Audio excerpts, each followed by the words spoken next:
Je dis bien à ce qui paraît. Les fief, il y a bateau bazan na pouvoir.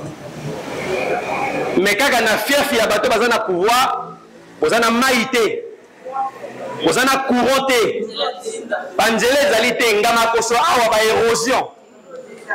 Bateau ba komi kola la même chose qui ba mvule zo noka, bateau bazola na zando ya mbwale. Bateau to ensablement, bateau ba beaucoup ko imaginer mota tongi ndako na ye. Abundi pendant des années à tongi ndako.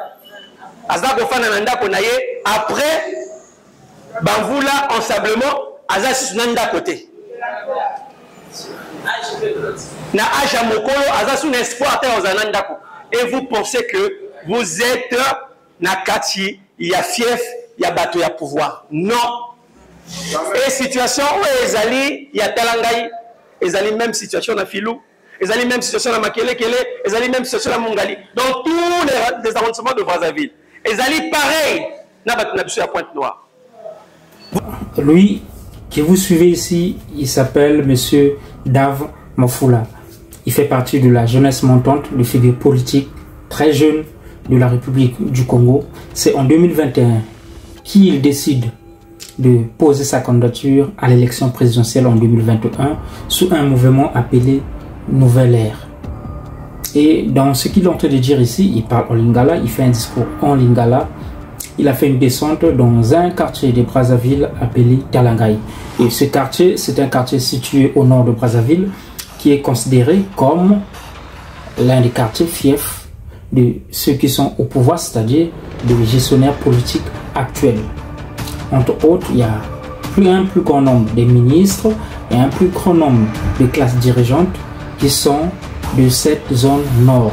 Alors, Talangai étant l'un des quartiers situé au nord de Brazzaville, donc Talangai est considéré comme fief des hommes politiques. C'est pourquoi lui, dans cette descente, là dans son discours en lingala, ce qu'il dit, c'est que, étant donné que vous, selon ce qui est dit, vous êtes considérés comme les jeunes de l'un des quartiers fiefs du pouvoir en place, regardez les réalités dans lesquelles vous vivez.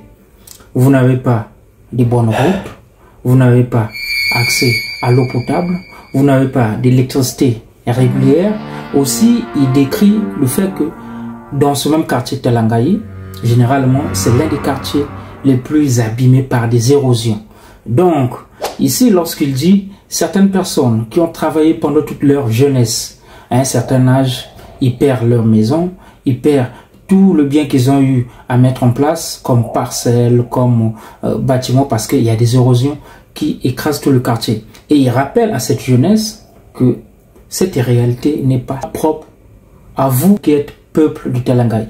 C'est une réalité qui est partout dans tout le pays, dans tout le quartier de Brazzaville.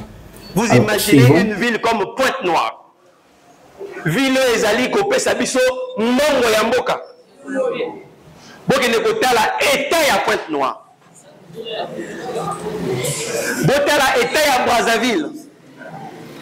Likwala, la Songa, Bwenza, le Nyari, la Lekumu, la Cuvette, les plateaux. Naba département va créer à Sika. Tout le monde pleure. Les Congolais, Bazali Kolela. Tout le monde pleure. Maintenant, est-ce que on doit rester dans cette situation où nous avons là, où on doit se lever? On doit se lever.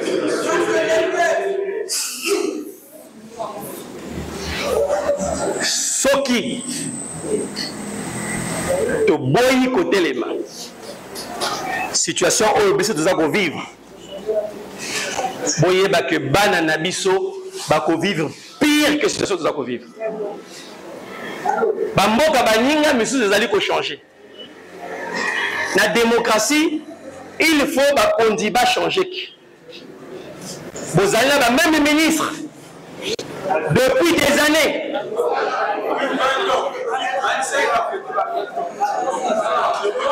Vous avez même président depuis des années. Makambo ezali ko changer. Il leur a pris l'exemple de Pointe-Noire.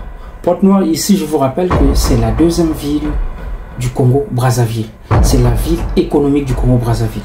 L'exploitation pétrolière se passe à Pointe-Noire. Donc, c'est la ville très stratégique économiquement pour le Congo-Brazzaville. Étant donné que cette ville est dans une situation précaire, où il n'y a pas de route, où il n'y a pas d'infrastructure, et là, il leur repose la question. Imaginez-vous qu'une ville qui est une ville économique, une ville pétrolière, une ville qui nous permet de payer les fonctionnaires, d'avoir une économie plus ou moins stable, d'avoir tout ce que nous avons actuellement comme richesse au pays, c'est grâce à cette ville, parce que c'est de là où est exploité le pétrole, mais cette ville n'a pas d'infrastructure.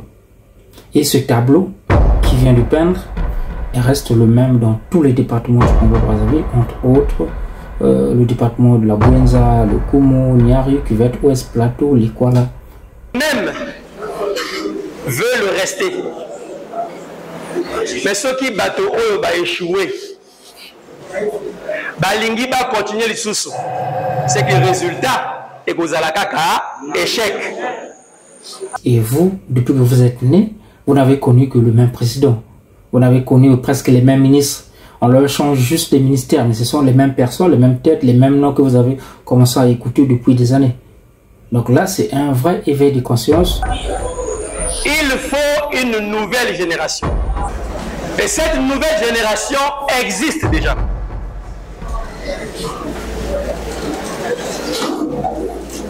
C'est à vous. C'est à vous de les soutenir. Je suis là devant vous. J'ai ce courage-là pour le combat. Parce que